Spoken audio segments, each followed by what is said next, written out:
The NFL Today on CBS is powered by Ram Trucks, America's best light-duty pickup for new vehicle quality. And welcome back to the NFL Today. And now Amazon takes you out to the sights and sounds of the game between the Chargers and the Patriots. So let's take you out to Foxborough with our announcers, Spiro Ditas, Adam Archuleta, and Aditi Kinkabwala.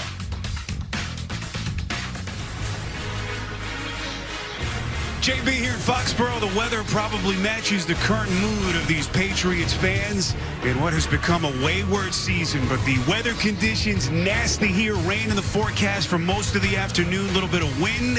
How do these two offenses navigate some of this inclement weather? As we welcome you to Gillette Stadium in Foxborough, Massachusetts, alongside Adam Archuleta, I'm Spiro Ditas. We'll hear from Aditi Kinkabwala in just a couple of minutes. Arch, here we go. Two teams that have really struggled. We know about New England, just 2-9. The Chargers, one of the most massively disappointing teams that we've seen when you consider the expectations before the year. Boy, you're right. And really, when you look at the Chargers, it's disappointing because they just haven't found a way to make those critical plays at the end of games. For the Patriots, the disappointment is simple.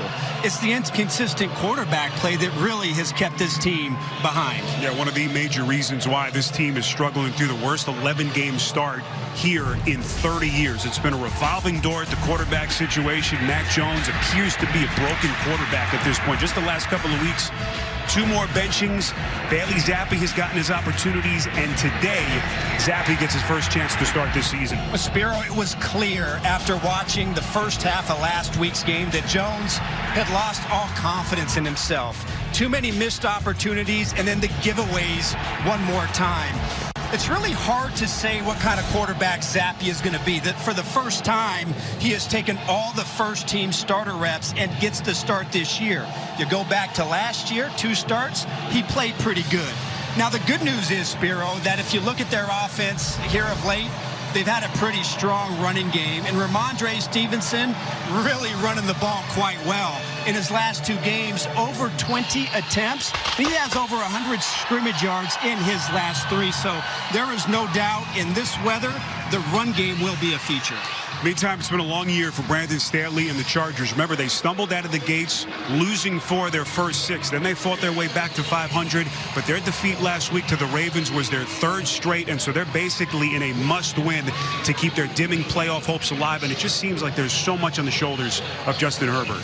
Well, the expectations are on the Chargers because of Justin Herbert, and he's had to carry this football team. Spiro, it seems like every single week at the end of the game, he has to put it on his shoulders and make the play. Sometimes he has, more often he hasn't.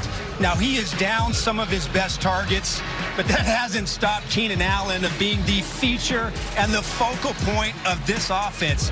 Spiro, he is 31 years old, but playing at the top of his game. He's coming off a 14-catch game against the Ravens last week, and in their last 3, 46 targets. I would imagine he will be a big feature again in this game for Justin Herbert.